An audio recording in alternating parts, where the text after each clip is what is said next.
दोस्तों नमस्कार, बिहनिया संजय से मैं कौशल तिवारी हूं। छत्तीसगढ़ में ईडी की धमक जारी है और अगले खेप में किस किस का नंबर है इसे लेकर बेहद ही चर्चा है, चर्चा गर्म है। ऐसी परिस्थिति में कल ईडी ने सबसे दमदार माने जाने वाले अफसर सौम्या चौरसिया को न्यायिक रिमांड में जेल भेज दिया जाए और अब 19 तारीख को उन्हें न्यायालय में पेश किया जाएगा। सौम्या चौरसिया असहज नजर आ रही थी और कुछ घबराहट भी थी, कहा जाए तो गलत नहीं होगा।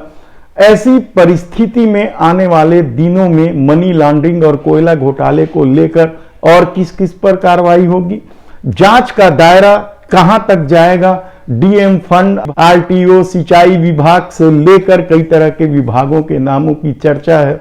और इन सब चर्चाओं के बीच यह चर्चा भी गर्म है कि ईडी जबरिया दबाव डाल रही है। यह बात आरंग के एक किसान ने ईडी पर लगाए हैं।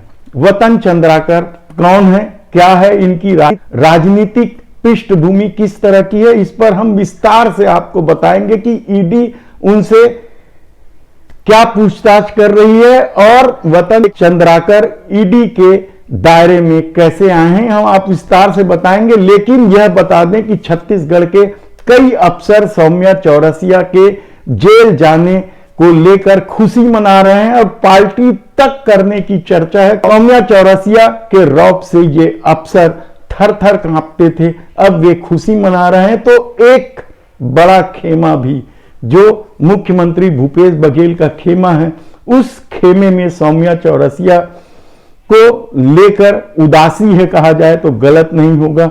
ऐसी परिस्थिति में आने वाले दिनों में क्या ईडी कोई महेश्वरी, टुटेजा, शुक्ला, कोई काबरा कहां तक पहुंचेगी, कहना मुश्किल है। नाम तो इस तरीके से हवाओं में तैर रहे हैं और इस पूरे खेल में मीडिया की क्या भूमिका है, इसे लेकर भी चर्चा का विषय बना हुआ है कि आखिर इस तमाम खेल में मीडिया कहां है, वह दिखाई क्यों नहीं दे रहा है, इसे लेकर भी चर्चा गर्म है। और अब तो कुछ कंपनियों के भी नाम सामने आए हैं। हमने पहले ही बताया कि किस तरीके से हिंद एनर्जी, महानदी कोलवासी, हीरा ग्रुप और अब कहा जा रहा है कि कोई शिवम, कोई बघेल, कई तरह की कंपनियों के नाम अब सामने आ रहे हैं। हम विस्तार से एक एक कंपनियों के बारे में बताएंगे कि आखिर हीरा ग्रुप कहां पे फंस गया है, हिंद एनर्जी का खेल क्या रहा है,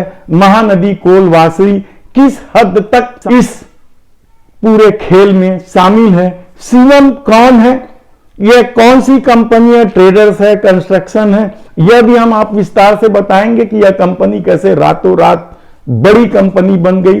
बघेल को लेकर भी कई तरह के नाम सामने आ रहे हैं, उनके करतूतों को उजागर किया जा रहा है और कहा जा रहा है कि सरकारी विभाग में जितने भी ठेके होते हैं वह सब बघेल नाम की कोई कंपनी है, उसके खेल के दायरे में यह सब कुछ होता है। हम विस्तार से यह सब बताएंगे। और लेकिन इस मामले में ईडी ने जिस तरीके से कार्रवाई की है, सूर्यकांत तिवारी, लक्ष्मीकांत तिवारी, सुनील अग्रवाल और आईएएस समीर बिश्नोई जेल के सलाखों के पीछे हैं, वो इन सब रिमांड पर हैं। और इसके अलावा आईएएस अफसर रानू साहू, उनके पति जेपी मौर्य से भी ईडी पूछताछ कर चुकी है और कहा जा रहा है कि ईडी कम से कम 75 स्थानों की तलाशी ली है, जिसमें फार्म हाउस है, फ्लैट्स हैं और 250 से अधिक लोगों से पूछताछ की गई है, जिसमें से 2 दर्जन बड़े नाम हैं जो इस प्रदेश की राजनीति में दखल रखते हैं और जिसे लोग बाग जानते हैं। इसके अलावा ईडी ने 8000 पन्नों का चालान पेश किया है और कई तरह के गंभीर आरोप लगाए हैं। 152 करोड़ की संपत्तियां सीज भी की गई है। इस पूरे घटनाक्रम में अब जिन लोगों से पूछताछ की जा रही है उन लोगों की क्या भूमिका है, यह हम आपको विस्तार से बताते रहेंगे। देखना है कि आने वाले दिनों में ईडी किस तरीके से दूसरा खेप शुरू करती है। पहले खेप में तो कहा जा रहा है कि सौम्या चौरसिया, सूर्यकांत तिवारी, लक्ष्मीकांत तिवारी, सुनील अग्रवाल और आईएएस समीर बिश्नोई का नाम था। दूसरे खेप में किन किन अफसरों के नाम होंगे और किन किन नेताओं के भी नाम होंगे, किन किन नेताओं के पुत्रों के भी नाम होंगे, किस चैनल, 2 चैनल के नाम सामने आ रहे हैं मीडिया घराने के, जिनके पुत्रों पर और एक चैनल के मालिक पर भी ईडी की खास नजर लगी हुई है। और कहा जा रहा है कि एक चैनल के मालिक के पुत्र से तो लगातार इस मामले में पूछताछ भी होने लगी है। बाकी हम विस्तार से आपको बताते रहेंगे। आज बस इतना ही। धन्यवाद।